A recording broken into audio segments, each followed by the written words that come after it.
That is in our hands. Okay, we're live. All right, welcome back. Call the regular meeting of October 28th to order. Standard procedure, adoption of the agenda. The motion to adopt the agenda, please. Councillor Reid. I'll move the adoption of the agenda as presented. Okay, all those in favor of the agenda? Approved. Adoption of our previous minutes. Councillor Flowers. I'll move to adopt the meeting minutes of October 15th, 2024, regular meeting.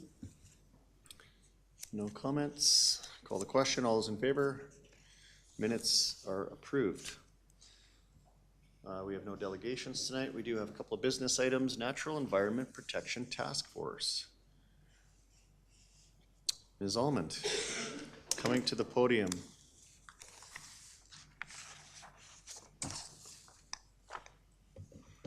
Talk about the Natural Environment Protection Task Force, terms of reference. Thank you. Good evening, Mayor and Council. I brought the terms of reference back after some feedback from Council, so incorporated into that. SEAC member has been added, which of course then changes the quorum a little bit, so we have adapted the languaging of the quorum. And then I was also asked to add deliverables to the terms of reference, which I have done, including some purposes of those deliverables for extra awareness. If this is approved tonight, then we would move forward with public engagement and recruitment. So with that, I'm happy to take any feedback from the report that you received and any edits that you need to be made, or there is a resolution to be made. Thank you. Okay, thank you. Councillor Reid, this was your notice of motion? Yeah, I'm really pleased to be able to have this come back to council, and I would move option 1 that council adopt the Natural Environmental Protection Task Force terms of reference, and that further administration be moved forward with the formation of the task force to be operational for January of 2025. I appreciate the changes that have been made, in particular in terms of the deliverables, which was, I think, a necessary and appropriate addition, and I love how the next agenda item actually complements this in terms of its importance to our community. So I'm really pleased to see this move forward. Okay, thank you. Councillor McFadden. Yeah, I certainly support this. I just had a question in regards to one of the deliverables. Okay. And so these are excellent deliverables, but the to complete an environmental assessment study work, it's not the intent that the committee does that work. It's more that they're supporting the work. Anyhow, the end question of that is, yeah, who's actually doing the work, and do we have the budget to support that work? Thank you, Councillor McFadden. Yes, clearly that would be within the first year of the work of the task force, to then direct administration to put money into the budget for the next year to complete that assessment. Okay, so that's not work that's going to be happening in 2025. It'll be championed into the 2026 budget? Correct, correct. Okay, yeah, no, I just wanted to understand that one, because the other ones look like work that the committee members could do, but I'm not sure of everybody's skill sets in conducting environmental assessments. Anyhow, no, it looks good. It looks good. Thank you. Okay, just a point of clarification through to Ledge. I mean, so we would appoint or approve the terms of reference, and then we would look for a further motion to put council member representatives on. Okay. All right, I don't see any other discussion. All those in favor, terms of reference, approved. Councillor Reid, you're following my lead there. I am. I don't know if it's appropriate that I would nominate myself and Councillor Nagel as representatives of town council for this task force. I would put that forth as a motion. Okay, Councillor Reid and Councillor Nagel. Looks like everyone's either in agreement or not going to vote for it. All those in favor? Approved. Okay. Thank you for that. That's 5A. Thank you. Thank you, Ms. Almond. Let's move to 5B then and talk about the bylaw 24-2024 probably our biggest bylaw of the year. Envision Cochrane 2050, first reading. Okay. Thank you, Mayor, members of council, for having us here for first reading of bylaw 24, 2024. As discussed at last week's Committee of the Whole, we have a brief presentation that will provide an overview of Envision Cochrane 2050. And then we'll be looking for a motion in support of giving first reading to bylaw 24, 2024. I'm joined today by Rachel Dillon and Sean Small from O2 Planning and Design, who are here to conduct the presentation and then answer any questions along with myself at the completion. Thank you. Over to Rachel. Great. Thank you, Mark. Good evening, everyone. It's a pleasure to see you again after a week. So I'll provide a brief project overview, shorter than last week's, and then the bulk of the presentation will be going through the document and providing a summary of each of the major sections. So I'll be doing the presentation, and my colleague Sean is here to help with any questions that you may have or comments. So just a reminder of our schedule. Well, one, I'd first like to thank you for all the touch points that we've had throughout this project, going through what we heard from the public, as well as the different policy scenarios. They were invaluable feedback to help us craft the plan that you'll see in your package. So we're right at the beginning of the approval process, and I'll just flip to the next slide. And from there, we'll have public hearing on November 25th and December 2nd if needed. And then council second reading, December 9th. And then from there, it'll go to the CMRB for their review, followed by third reading. And now we'll dive into the plan content.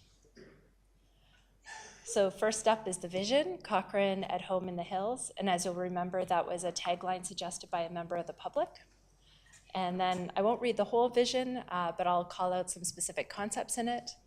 Financially sustainable, inclusive, welcoming neighborhoods, respect for our past, maintaining our charm and heritage, stewardship of the land, protecting the natural setting, responsible investments, and creating a vibrant community of choice for people to visit, live, work, enjoy, and belong.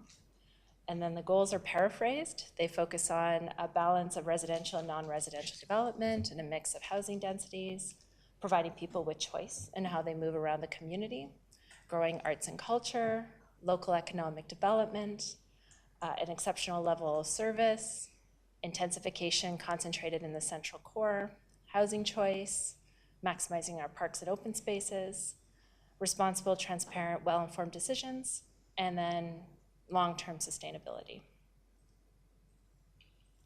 And then we'll go through each of the policy sections and provide a summary of each of them, their objectives, as well as the key topics addressed by policy. You'll probably recognize this is a similar format to the workshop presentation that we had in September. So for the growth section, the objectives really focus on building out the planned communities, supporting redevelopment, having growth shaped by the natural context and the topography and shape of the community, fiscally responsible growth, expansion of the boundary to prioritize increasing the industrial and employment land base, regional collaboration. So the policies generally fall into three topics: location and type, focusing growth on employment land, again with the completing our growth within the existing boundaries, working towards a 30-year land supply, and regional collaboration.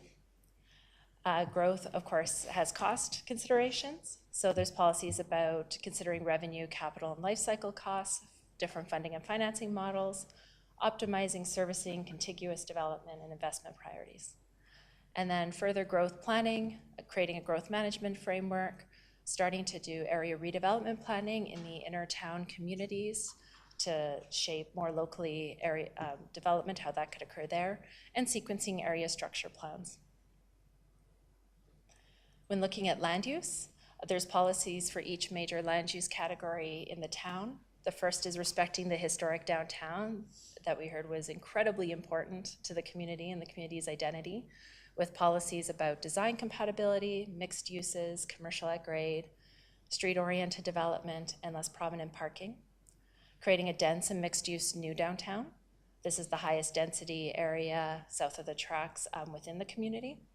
Having, again, a mix of uses, integrated mobility, open spaces, street-oriented development, and less prominent parking as well. For neighborhood residential, so the bulk of the yellow areas, range of forms and lot sizes, paths and trail connections, small scale and home-based businesses and institutional uses. For neighborhood centers, providing a range of housing and commercial opportunities. It is a higher density location within communities to support the mix of uses, as well as transitioning to neighborhoods and having public spaces. Development corridors are the linear commercial and residential concentrations with mid and higher buildings. Again, mixed use, appropriate transition, street-oriented development. Employment lands provide that range of commercial opportunities from commercial to light industrial and that employment land base. And then the gray areas are future study areas for future area structure plans, area redevelopment plans. We have direction for those for the inner communities, as well as the consideration of innovation districts. So now going into each of the subject area policy sections, starting with community design. It's really focused on high quality buildings, public spaces and neighborhoods, investment in the downtown, and protecting our heritage resources. Specific direction and policies talk about resilient landscaping and integrating nature within our community. We also have policies about resilience and accessibility, identifying hazards, natural hazards like flooding and slopes, and ensuring resilient development, creating a barrier-free community, opportunities for urban agriculture, and encouraging sustainability. And lastly is character, gateways and placemaking policies, buffers, creating attractive and comfortable streetscapes, design guidelines, transitions, and heritage conservation. For housing, it's really focused on providing a range of market and non-market housing, providing a range of including a range of low density options, as well as low and mid-rise apartments, housing for all ages and abilities to enable that aging in place. Housing choice, looking at a target of 30% attached and 15% higher density, so we could get that mix of housing, a range of forms and lot sizes, and hidden density opportunities. For housing affordability, non-market housing throughout the community, close to amenities, looking for opportunities for co-location with other uses and incentives. And then innovation, allowing opportunities for sustainable design and construction and forms. For parks, recreation, and natural areas, it's really about exploring new significant park space, protecting natural assets, connecting to regional parks and open spaces and connections beyond the town boundaries, providing a range of recreational and outdoor experiences, maximizing your current parks and recreation assets, and working with the community on stewardship opportunities. And policies here address natural protection, environmental and conservation reserve, inventorying environmentally significant areas, wetland protection, and natural area management and protection. So this does link up well with the previous agenda item. Next up is parks and recreation policies. So there's guidance about where do we locate parks so that they're central, easily accessible for users, and adjacent to natural features. Really discouraging park disposal so we can maintain that land asset as the community grows, targeting parks within 400 meters of all residents, and exploring new regionally significant park and/or sporting venue, and then investment priorities. And for programming, they're really focused on collaboration, enabling commercial use, having an adaptable, seasonal, multifunctional program of recreation, and of course, regional collaboration and Indigenous collaboration. For arts and culture, it's collaborating with local arts and culture organizations, exploring a multi-purpose venue, helping community groups scale up, and increasing events, festivals, and community gatherings. The space policies focus on that, exploring the multi-purpose facility, which can include a sport function and a range of other uses, outdoor venues, and public art. Then there's policies about supporting arts and culture through events, investment, and the arts and culture strategy. And then collaboration, of course, is so important for this category, for collaborating with local venues and community groups and Indigenous communities. Community safety. This is about the objectives drive towards supporting educational, health, and social services, optimizing community and emergency services, and considering the protection of people, places, and property. So collaborating with the province and the school board to advocate on school location and investment and configuration, post-secondary, health facilities, and essential services centrally located. Emergency services policies, which look at their location to optimize response times and service levels. And then community policies talk about partnerships and funding, creating integrated hubs, community facilities, recreation and social programming, community well-being assessments, and addressing all ages and abilities.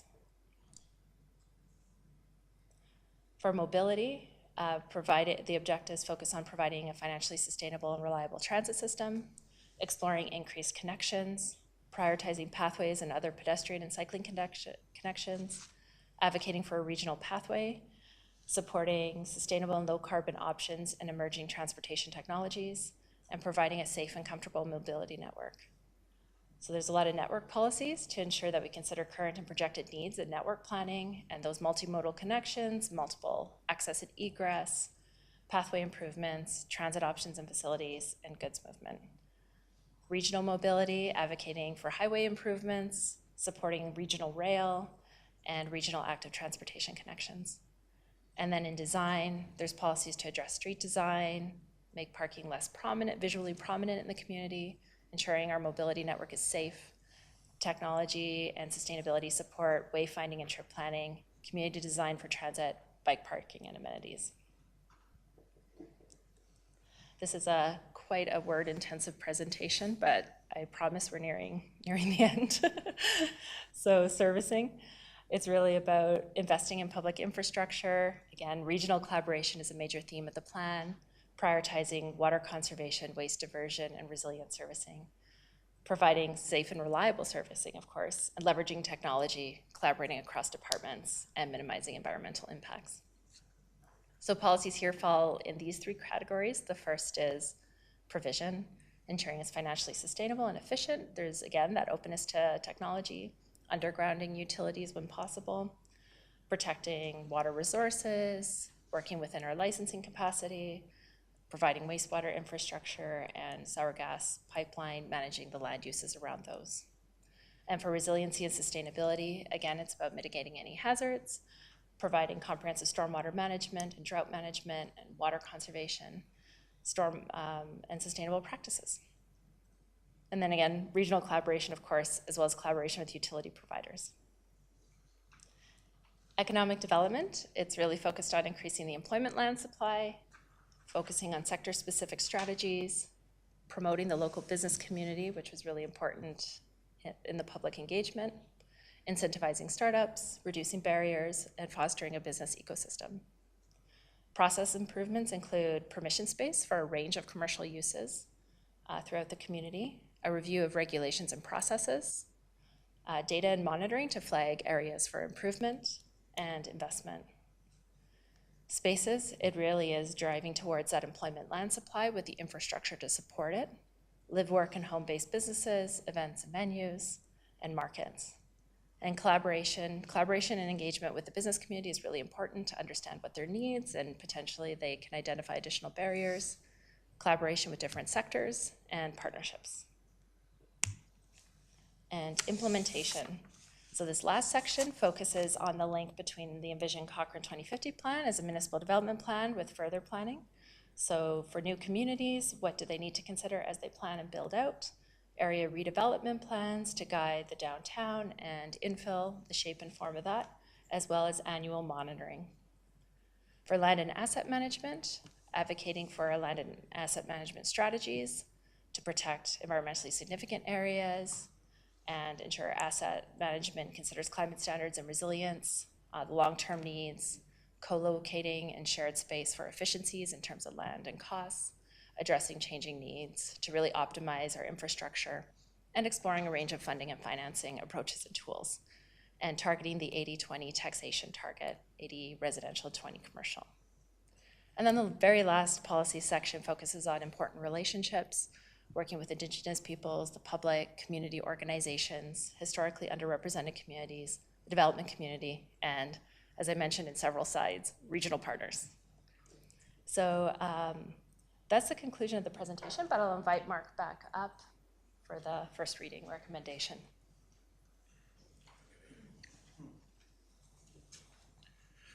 Thank you, Rachel. Sean Small, and also, of course, our senior planner, Mark Spence, who is the author of this report and has been managing the project on our behalf along the way. So with that, administration is recommending option 1, that council give first reading to bylaw 24, 2024, and set a public hearing date for November 25, 2024. All right, thank you. Questions, comments? First reading. Councillor Flowers. I'd like to make the motion that council gives first reading to bylaw number 24, 2024, and set the public hearing date for November 25th, 2024.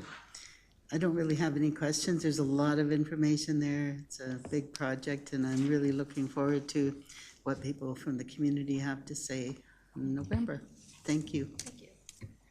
Thank you, Councillor Flowers. Motion for first reading on the floor. Councillor Reid, question? Just, can I have a comment? Okay. My comment would be just, I'm not sure if it's a labor of love or a love of labor, but thank you for all the work you've done, you and your team. But a big shout out to the members of our community, the citizens who actually engaged in this, as I think that really was what we were looking for, and it's driven the process, and I think provided us with the results that the community wanted. And so I think that's really important in terms of looking at this document. I think it's an incredibly important document, and I don't know that most people in the committee will appreciate it, but I know that as a member of council, and I think future councils and administration and the community will see the foresight in terms of being able to put this document, well, to spend the money on it and preparing this document, and what a useful tool it will be for those 3 groups moving forward. The planer, not planner tagline of Cochrane at home in the hills, I think, is an effective summary of the whole process. And so again, thank you for your work. I think the critical next step for administration and council will be to communicate this good news story to our community. I think that will be critical for its success and our own. But thank you again for all your work. Thank you. Councillor Wilson? Thank you. Just a process question, Rachel and Sean. Obviously, the next step is, if we move ahead tonight, is November 25th public hearing date, and then sometime beyond that would be our second reading, when we can get it into, I guess, when debate is a little bit more useful. Once we actually have the document, though, I'm wondering how the implementation process happens. Does that just mean that a large document with our shared goals is delivered to administration, and it's off to administration to implement it into our town plans? Or I don't understand what's the finalizing part of this process look like? Absolutely. So if the plan is approved and to shift into the implementation phase, we have an Appendix B attached to the document after the glossary, which aggregates all of the policies in there that direct future plans or strategies or reviews that need to be undertaken to help implement the plan. And that provides administration with a starting point to look at what resources they have available and start to prioritize and work with that list to work through the implementation of the document. I don't know if Mark has anything that you'd like to add. Through the chair, Councillor Wilson, Rachel caught a lot of that there too, and we are, as administration, already actively planning for the implementation of a version of Envision Cochrane 2050, which will focus on evaluating which areas are of greatest focus and require the greatest amount of work in order to bring them into alignment with Envision Cochrane 2050. So that's a focus that administration is planning for next year, and planning to bring that back to council later in the year for recommendations on what priority of how we evaluate the areas where either there's missing policies or strategies that we need to develop, or there's ones that need to be amended to be brought into alignment. Thank you. To get it a little more focused, I think I'm understanding that, so when we have a public hearing, that's for the public to weigh in on if the shared goals that we're developing in this document represent who we want to become in 2050, and then on to council to decide if this council also agrees that this is a shared goal sort of document that we'd like to move forward with. And so if I have questions, I have all kinds of questions about it, things like, say, a multi-purpose facility that sound great. Obviously, we have no, here's how we're going to pay for it, sort of like, get into the weeds of actual details, but is that not the purpose of the document's more, here's what we want to get to, and not how are we going to pay for it, or are the timelines correct, or like how weedy am I allowed to get or intended to get in the processes? what I'm Yeah, I think trying to ask. that's really well put, in that a document like Envision Cochrane 2050 really defines what we want to achieve as a community, and it sets up areas of exploration. For example, you cited the multipurpose facility. The policy there is to explore it. So then the next step, post-approval, if it's approved, would be to set up how that exploration will take place, to get into the details of timing, programming, funding, and all of that. Perfect, thank you. I'll just close then with, so November 25th, essentially, I'll be interested to hear if there is, and hopefully there is some public debate or opinions about it, and that's just simply to say, these are the goals we do want to set as the community of Cochrane for 2050, and that's the intended purpose of the public hearing, and where we go from here. Yeah, Yes, exactly. okay, thank you. Thanks. Councillor McFadden? Yeah, thank you very much. Yeah, and so very much kudos for the public engagement piece on this. It seems like a very long time ago, my first interactions with municipal government was helping with the last MDP. So it's neat to see it at this point, and how it's evolved. Now, it's always been my understanding that one of the teeth of the MDP is the land use bylaw. Of course, we just wrapped that out and we're out of sync a little bit.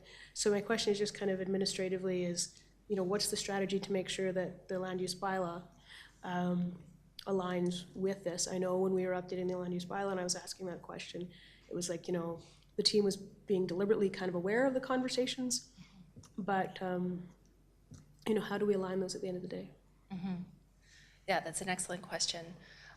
In that attachment, we have a review of the land use bylaw in light of the Envision Cochrane plan as a immediate priority if it's adopted, to look at and double check and make sure the policy direction is reflected in the land use bylaw and they align well, because yeah, that is the primary vehicle for implementing the document. Okay, so yeah, that's the question that I ask our planning team or our administration for, once we get through this step. Through the chair, Councillor McFadden, that is one of the things that we'll be looking at too, as we prioritize the work a little bit to what Rachel said as well. So we definitely have that top of mind. I think incorporating in the periodic monitoring and reporting in the land use bylaw as well will give us an opportunity to look at that. I think we may find there's a significant amount of work that may require a little bit longer than the periodic annual review. However, that is something we'll definitely look at prioritizing against other things, and will certainly end up being at a high priority. Excellent. All right, thank you very much. Okay, don't see any further questions. All in favor of first reading? Carried. Thank you. We'll see you on the Thank you. 25th. See you on the 25th. Okay, notices of motion. We have one. 6A, notice of motion designated officer bylaw. Councillor Federico, over to you. Thank you. As I repeated a couple weeks ago, after taking a mandated course this past summer, I was alerted at the fact that perhaps we should set some thresholds within our Chief Administrator Officer bylaw, as many other communities already have this. And basically the reason is to give council more accountability, as well as setting up the next council who will probably be around this bench. Probably there'll be a lot of new members, so it sets them up for success already to have that framework put in place. So as it reads, council's consideration that would address updating wording and setting thresholds to the Cochrane's designated officer bylaw, referred to as Chief Administrative Officer bylaw, by, and this is a date that I would change because I do realize that it puts quite a few restraints on staffing. So I would look to actually change this to March 2025. That way it could be in effect right before spring adjustments for budget could be made. So it is in effect with this upcoming year's budget approval. I am bringing forward a notice of motion for council consideration that would address I just read that, sorry. I learned at the meeting that our bylaw is not only way overdue, it was updated last update was 2014 for an update, but contains language that should be modified to reflect best practices that other municipalities have in place. This update should also add in some financial thresholds for operational capital and legal expenditures that the CEO can approve without approaching council. Having financial thresholds written into the policy provides council with added transparency that no spending can occur beyond the thresholds in any of the three branches. with many questions surrounding the shifting of budgetary number staff additions and shifting of departments, legal costs pertaining to operational capital items, as well as capital projects that don't always occur during the budget year. It will give council the added control and more insight into how taxpayer dollars are being spent. With that, I'd like to state that this bylaw should include the following updates to wording: authorizations that are no longer deemed as best practice, mandatory updating of the bylaw every few years, any items that are not budgeted for, these will need council approval and reconciliation of the budget, capital items that are greater than 5% of the line item need council approval, FTE allocation cannot exceed the number of positions that was approved in the budget, and the CEO cannot sign off on any items that exceed $125,000 without council approval. And I did read, obviously, the administrative comments of what was brought back, and one of the biggest concerns that I have seen over the past few years is that there is a shifting of staffing. It seems that that staffing number can shift anywhere from what was approved at the time of budget to updates that go on throughout the year. The budget to me is council's biggest and probably most important work that we have as a council, and I want to ensure that not only that we are being the most accountable that we can, that we are taking some of that control back into probably council's kind of work, as well as having more eyes on it. And like I said before, I think it's extraordinarily important that we start to set this up prior to new council sitting around the bench, because I think it's only setting up for greater success. Okay, Councillor McFadden? Yeah, I can certainly support this. I was gonna ask about the timeline, because I certainly can understand, like I see that this is ranked number 18th, and there is a number of different other bylaws that the team's working through updating. And so my question was kind of gonna be, like I see in your research here, that you said mandatory updating of bylaw every 3 years, and I know we have a number of bylaws, even our MDP discussion here, I think ideally those are supposed to be every 5 years, and we've stretched that out quite a bit. Just that the mandatory updating of the bylaw every 3 years seems pretty tight to me. I just want to know if you could just share where your research is coming from on that one. I'm happy to amend it. It's just that it hasn't been done. We haven't done anything since 2014. So it's more just to actually have some wording put into it so that it is being looked at. I mean, right now, we have bylaws that go back to 1996, and we have policies that go back to 2008. So I agree with you. We have a lot of updating that needs to be done, but I think once we start, there should already be a line written into all of them that says mandatory updating. If it's 5 years, that's fine. It's not a hill for me to die on. It's more the fact that it's actually getting done. Yeah, like 3 years seemed like really tight to me, and yeah, I know we've got a lot of bylaws. I know there's other municipalities that I've talked to that part of the council's work is actually to review all of the bylaws and be part of that allocation or that priority setting of those.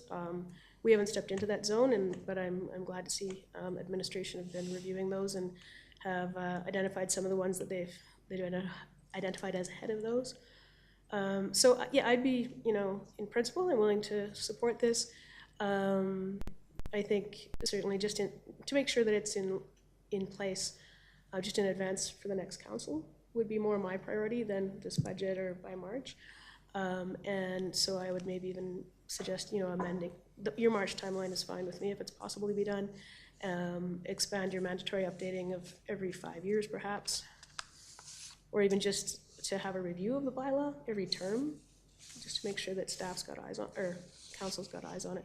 Is my only kind of feedback on this, but overall, big picture, yeah, I just view this as kind of a best practice approach. Councillor Reid? Yeah, I think that, while this and a number of other bylaws need reviewing and possibly updating, there are other, I believe that there are several other critically important bylaws that probably should take priority. In particular, I think the offsite levy is absolutely critical for our future as a community. The assessment class, I think, is important. The traffic, I've heard lots of complaints about traffic.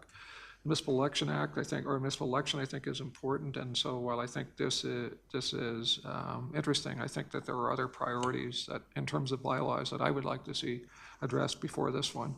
Again, if all of those could be addressed before the March date that Councillor Fadeco has proposed, and I have no problem with it, but those other bylaws would be my priority. And I guess the other question I have is for administration. If I understand what administration is saying, the last three bullets in the background material, are you suggesting that they're a non-issue or immaterial? I'm not sure who to direct that question to. Mr. Derricott, or If I may, Councillor Reid, through the chair, if you don't mind just helping me with the bullets that you're referring to, so I can just make sure I'm addressing the Yeah, appropriate. the capital items that are greater than 5% on a line item need council approval. Is that actually an issue? Yes, thank you, yeah. So currently, all adjustments to capital budgets need council approval, as well as the budget cannot be exceeded for FTEs or really any expenditure without council approval. And so I think it's just a suggestion that our current practice already would align with those items, and that I think was just for clarity and for awareness. Okay, and then can the CEO sign off any item that exceeds $125,000? Yeah, thank you. Again, through the chair, that is budget dependent. Again, obviously administration can expend whatever council has approved for them to expend. So that $125,000, I believe, is just an emergency clause that exists as part of that. Okay, yeah, again, my point is that I think there are other higher priority bylaws that need to be addressed sooner than this one in terms of priority. And if administration were able to accomplish all those other ones before March of 2025, then I have no problem supporting it, but I don't know that that's possible. Councillor Flowers? Yeah, I'm happy to approve getting this done, and I'd really like to see what other communities have written up in theirs, as we do compare many things over the years. March seems like a long ways away for me. I'd rather see it done quicker or add some other ones to the pile. And I don't know what's reasonable, one a month, or what do you think would be reasonable for reviewing these? Yeah, thank you. Through the chair, it is a little bit bylaw dependent in terms of the timelines, but I would say it can take typically much longer than a month. I would say a quarter if you want a really good researched, reviewed, updated bylaw. We're talking, in terms of months, not weeks, as to how long it would take. And then again, depending on the nature of the bylaw, I'll use the land use bylaw as an example, as our most comprehensive piece of local legislation, and that took years of really long, hard work to make sure that it's updated. And so I think for a timeline of an individual bylaw of this nature, March is, I think, appropriate if council was to wish to see administration review it, that's a fairly reasonable time frame. It will likely take a number of touch points with council as we typically would undertake the initial research, bring back some of the things that we found, and then ask for council's guidance as to which pieces they would want to see end up in the bylaw for consideration. So, but it is a process, and I think the intent here is to develop better policies and better bylaws, as we want to ensure time and space to make sure that's done well.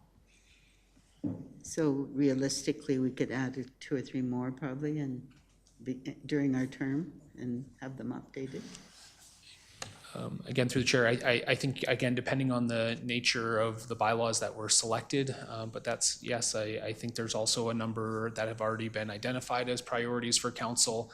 If this is moved to March, this then jumps to the front of that line likely, and so, we talk about, in particular, I believe that, we already have an active process around the code of conduct bylaw, and there's other ones that have been listed and noted for council. So I think that's just to be aware of the implication. This would place this then at the front of the queue, which means work on those other bylaws would be postponed until this was, complete and delivered. It doesn't mean that there can't be more than one bylaw actively being worked on or reviewed at any given time.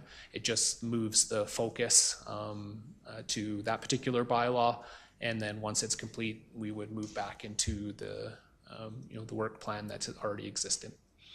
Okay, I'd just like to see as many as we can fit in. Councillor Fedayko? Yeah, I appreciate what Councillor McFadden has said, that, you know, we do have other bylaws to look at, and so I can completely understand that, you know, I'm not suggesting that this one should trump every single other thing. It's really to have it in line so that we are ready to go for new council. I think it's very important. As well as keep in mind, it's not that I just sat up and thought of making this up on my own. It was triggered by a course that I was mandated to take this summer. That consultant works with many councils across this province. He was actually very surprised to find that we didn't even have anything written into this that would actually be able to put that accountability back on council. And yes, while I understand that council has that control of just some of the questions that I think that we've seen in chambers, especially surrounding different budget items and things like that, I think this is important to actually have in place, and it's actually written in to the actual document itself. I am happy to move that deadline of taking out the 3 years and pushing it to 5 years. I also don't mind the idea of reviewing, but the thing with a review is that I would like it mandated that council's actually reviewing it. Sometimes I think the word review could be perhaps seen many different ways, and sometimes I don't necessarily know if council's eyes are on it doing the review. So I'm happy to change that to 5 years if it's about the timeline that's too tight, and if March seems tight, then perhaps end of June is just as doable. I'm not trying to add a whole bunch of stress onto it. Like I said, I just want to have it in place prior to that next council coming in, and it just makes, and I don't think there should be any issue with it.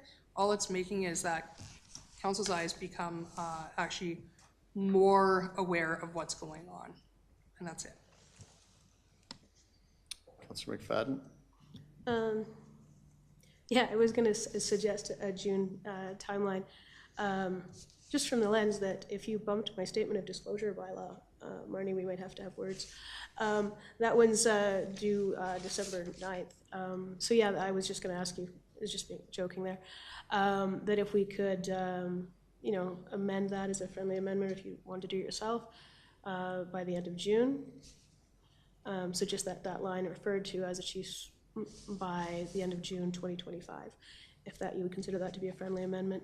And then if part of the process that's being thought out is administration kind of bring this back, I am grateful that our team has kind of identified some of the bylaws that we need to look at, but I think it'd be, I'd like to kind of informally request that council will be able to get a chance at that list and kind of, you know, see where the priorities are.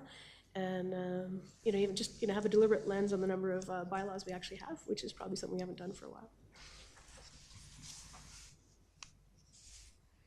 Yeah, I can weigh in now. Sorry. Yeah. Oh, okay, thank you. Sorry, I didn't see your light there. So you're happy with the June timeline? Okay.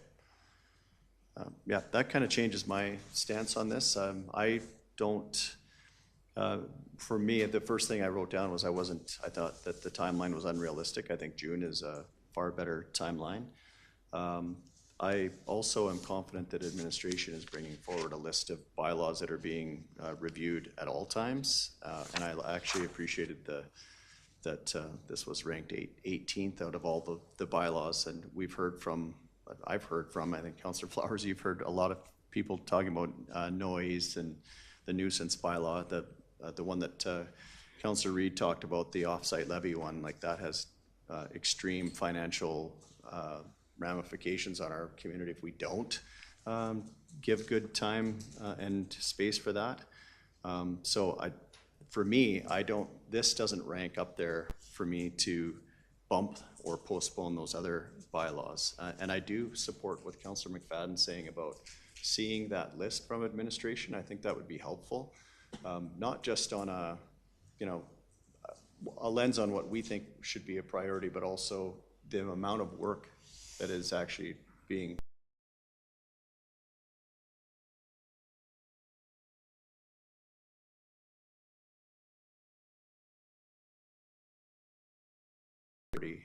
than this. And also I think that which was outlined in our, well, maybe if I go through, and I'm happy to do any update to any policy or bylaw at any time. I think it's just a matter of priority for me. Wording, yes, for sure, update and modernize. authorizations that are no longer deemed as best practice, 100% agree with that. The 5-year trigger, not fussed up about that. I think we should be reviewing all of them. But then where I start to lose traction with you, Councillor Federico, on this is the items that are not budgeted for, like, and I would say that I feel like we do have eyes on our budgeting process. We do, every single dollar that's spent through this organization comes through this room. The changes to those budgets or amendments to those are voted on by council every time at a council meeting. So like I'm not feeling that to be a problem we need to solve. Maybe you could speak to that. The capital items that are greater than 5% of their line item, perhaps the FTE allocation cannot exceed the number of positions that were approved in the budget. I don't agree with that wholeheartedly, that if I think we hire our administration for their professional expertise in managing the operations, the daily operations of the organization, and if they can find 2 FTEs for the amount of money that we approved in the budget, I think that they should go for that, not to come back to council every time to get our weigh in on whether we think that we need another person there. I think we're starting to tread into that administrative function. And I think it's bad governance. That one I don't agree with. And then the CAO signing off on items over $125,000. I think Councillor Reid asked that question, but I mean, the CEO at the rec center has more approving authority currently before going to the board. And I think that that's standard operating procedure in an organization this size. So I don't agree with that line of thinking either. So I just don't know what problem we're trying to solve with this, other than updating and modernizing a policy or a bylaw, which I agree with the idea of that. Again, I just don't think that this is something that I could support at this time, just for the reasons I've given, but also I would much rather see our offsite levy bylaw put to the top of the pile than potentially postponed with this. So, Councillor McFadden? Yeah, just like, as I understand it, the motion is Councillor Federico is just asking for the recommended action, and that my understanding is that we could, in a follow-up meeting, maybe get a little bit more in-depth, maybe feedback on those different bullet points. There's some I have some thoughts on. I do really like the FTE allocation cannot exceed. And just to get some clarity on that, just as an example, because when council is approving budget and we're approving positions in certain areas, that's showing our priorities for that. So if we were to suddenly say, we want to really, double down on recreation and hire 10 people for recreation, and that was my expectation, that was a priority that we'd given in budget, to then have that moved. And what I'm saying is an extreme example that I don't actually believe has happened, but I can certainly see, that one that I would like to have come to council for sure. But the one I did want to speak to, though, is that when we're establishing kind of the priority of work, and maybe that's why it's going to be so valuable to see the list, is our team has the ability to do more than one thing at a time. And the land use bylaw one leans heavily on our planning staff and our consultants to deliver, whereas this one is like the ledge services team. So there's different resources that deliver on different bylaws, and so I think we have the capacity to do this, but I think we could probably talk about this one in circles from a big picture. Do I support that we update this in time for the next council? For sure I do, and so I stand by the amended action. Okay. Councillor Federico? And yeah, as I stated, a lot of these comments came from somebody who does consultant work with a lot of different councils and actually had all our policies pulled out. So it wasn't something that he just sat around and talked about. He said he was greatly surprised. And again, it's not to eliminate the fact that things can't be approved or things change. It's just coming back and being faced in front of council. That's it. There's no saying that things can't be done differently. It's just that council then has more accountability on our side. And also have to say that I had lots of kudos from the community members over bringing this forward, as well as something that they would like to see. So. Councillor Reid? Yeah, I appreciate Councillor Federico's move to June. I guess for me, I just don't have the context, given what the CEO has said about how long it takes to bring forth a bylaw. And the experience over the last 7 years would suggest it does take quite a while, leaving aside the land use bylaw. Yeah, I'm not in a position, I don't have enough information to make an informed decision about whether this should go forward or not. Again, my priority is some of these other ones, in particular the offsite levy I referred to earlier, I think is a critically important bylaw that we need to deal with. And not having an appreciation for how long any of these bylaws take, I'm just not in a position to be able to support this motion. Perhaps I could suggest, sorry, I thought you were looking for your light on, an alternative. And I would, again, I don't want to say I'm not in favor of amending the bylaw. I think that all, like, as I said, all the bylaws need to be amended. That's what I think is happening. How long would it take administration to come back with that list?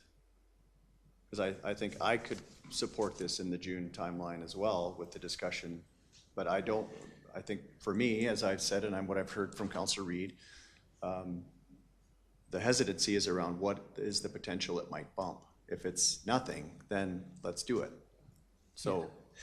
Yeah, thank you through the chair, and Ms. Robertson may wish to add to this, but I believe that could be brought forward relatively quickly to a committee of the whole upcoming for council to see the list and have that. I think when we talk about this in budget terms, it's a little bit difficult to make budget decisions if you're to say, hey, we'd like you to spend this amount of money, but if you don't have the context of the broader budget picture, it's difficult to know where you might be putting pressure. And so I think that's a reasonable request in this case, is to see that broader picture and how this particular bylaw might fit into that, where council will then make a decision basically on prioritization of that list and which priorities might be desirable for council to see at the top of that list. But it's similar to what we have in our package around the notices of motion, right? There are some similarities. We have broken out policies as well as bylaws. And further to what Councillor Federico said, there are many of these within the town that are in dire need of updating. There are certainly some that never get bumped, and that would be the offsite levy bylaw. That is one that stays a top priority with our planning team. And so that's not something that factors into how we determine the priority. It really is about a risk matrix that we're looking at to determine which one needs to come first. And the offsite levy bylaw, although resides on this list, is one that certainly it is updated based on the direction in that bylaw itself. And so doesn't get bumped by a bylaw of this nature. I would suggest that with the flex to the June 30th date, we would be able to accommodate this amendment. It is, again, a priority. Although 18, there's 45 bylaws on the list, so not necessarily far down the list, even though it seems to be, and we have another 33 policies that need updating as well, and or rescinding, depending on how old and how relevant they currently are within the town. If that helps, and yes, we can bring this to a committee of the whole. We have a couple of the policies that were mentioned already in the works, including the code of conduct and the election bylaw. Those are already in the works. Will be coming hopefully at least once before council prior to the end of the year. Did I hear you say that you could accommodate this in the June 2025 timeline? Yes, that's correct. Okay. Councillor Wilson? Question for clarity. Did our friendly amendment get to that same date? Was it June that I heard? Yeah. So we've now got to the same place as a table? Okay. I agree. Happy to join the vote. Okay. Not seeing any other discussion. All those in favor of the notice of motion? Approved. Okay. Thank you, Councillor Federico. Mayor's report. We always jump into reports. I have a brief one. I've spent the last couple of weeks, well, it's been busy. I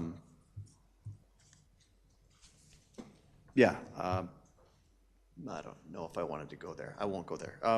I spent a lot of time this past couple of weeks on seniors housing, Big Hill Lodge and Bethany expansion. Had a very fruitful meeting this week with those two entities to try and find some alignment, I guess, on how to best situate our community for seniors housing and accommodate expansion in all fronts. Council's well aware of the file that we've been talking about, and that is all in prep for a Minister Nixon meeting tomorrow online. So a virtual 20-minute full-on, I'm not even going to introduce anyone, we're just going to get right to it and put Cochrane on the map, hopefully in the eyes of the minister for future funding for seniors housing. So that's been a bit of a drag, like on energy this week, not a drag as in topics of conversation. CMRB, we had our visioning kind of strategic priority session on Friday, and also have come to the conclusion and announced the new chief officer, and it's Lisa Tippmann. I think Councillor Wilson or any of you that have served on any of the CMRB committees probably liaise with Lisa. She's a planner by trade, I think 20-some years of experience, and an internal candidate that made it to the chief officer role. So her first order of business will be to hire her replacement and then move on, but exciting news and congrats to her. I couldn't read my own writing here, but did quite a few interviews. I think this is a 5 last week for the Local Growth and Sustainability Grant, and that's the one that we lobbied the province for fast-growing communities. I believe the criteria came out last week, and there's $15 million a year that we could apply for, and the deadline, I believe, is the end of this month. So I believe administration's working to get an application in for a project for Cochrane. It's exciting. As you were aware, I was in St. Albert for Mid-Sized City Mayors Caucus. Had very good meetings with the mayors, but also some very insightful tours of St. Albert. They have some excellent examples of multi-use sites in St. Albert, as well as an interesting mixed-use kind of developments and use of density. I was shocked at how many mixed-use, high-density projects they have on the go in St. Albert. So if you're looking for, and I have some of the materials if anyone's interested in that.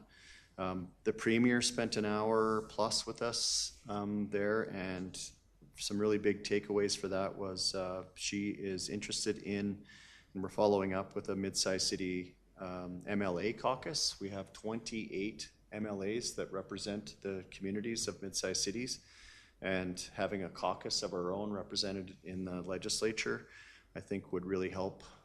That was what we were lobbying for, was helping have our communities heard more in the legislature. So got a follow-up letter going out to the Premier tomorrow.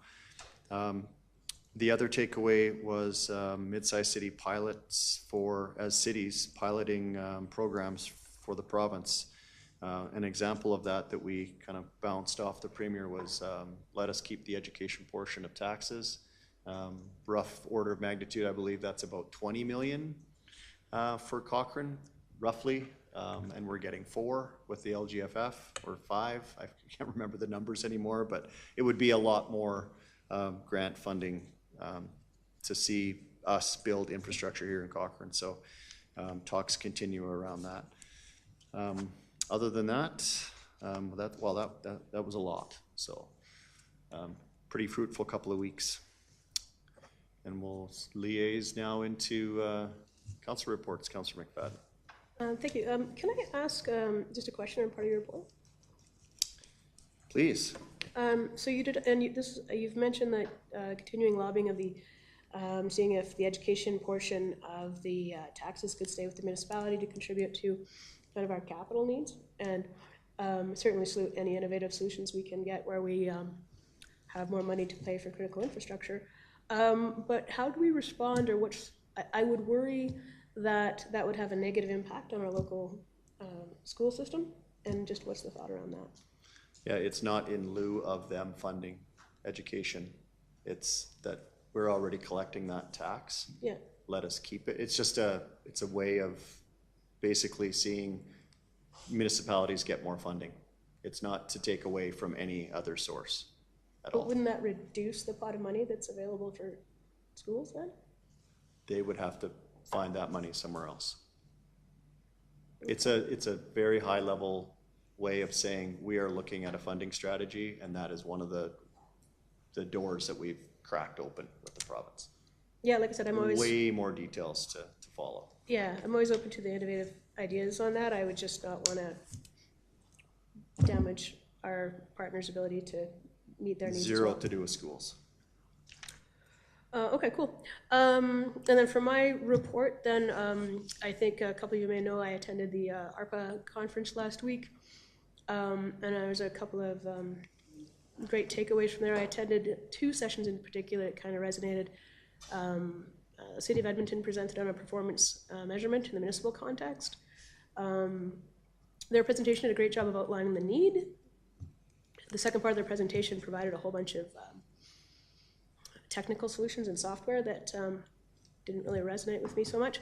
But the key learning I got out of that one is like the need for it, and then the importance of like picking your performance measurements and just picking the critical few, and to be intentional as opposed to maybe picking too many metrics when you come to actually doing that. So I know we've kind of talked about that performance measurement a little bit more, and I certainly know in a lot of our reports we're starting to get kind of updates of where we're at. So just wanted to share that one. And then one that really thrilled my my policy mind is I attended a policy allocation for facilities and recreation session. And that one's all about like how do you make sure that we're having this conversation here about how do we make sure that we're allocating resources properly to our facilities and our recreation needs in kind of a equitable and efficient lens. And so it was a really good conversation. The presenter there has this is what they do, and so they shared a whole bunch of the different policies, their standard policies they have on hand. So the key takeaway for me is like, as we're really leaning into our recreation space and the open space master plan and our parks planning and the different environmental lenses we're really starting to lean into, that the need to support that in some of our more policy growth, so like a community standards bylaw, parkland bylaw that might maybe come out of the work of the committee that you've championed, parks playground policies, parks and open space. So there was a whole list of them, and so I really enjoyed those policy conversations. But the highlight, and I really did want to make sure that I highlighted this one, is just at this session the Lieutenant Governor attends. And so in the awards ceremony, there was the recognition of Karen Dahmet of Cochrane, and she is the current Sports for Life Cochrane Chair, and she was awarded with the Lieutenant Governor's Award for Outstanding Community Leader. And so she's volunteering in that role with the Sports for Life Cochrane position, but the award was granted for her work in her leadership of the Special Olympics Canadian Winter Games hosted in Calgary in February of this year. And so it was great to see her recognized for her work there, but it really resonated with me about how fortunate we are with the great people we have in our community, just trying to make the world around them a better place.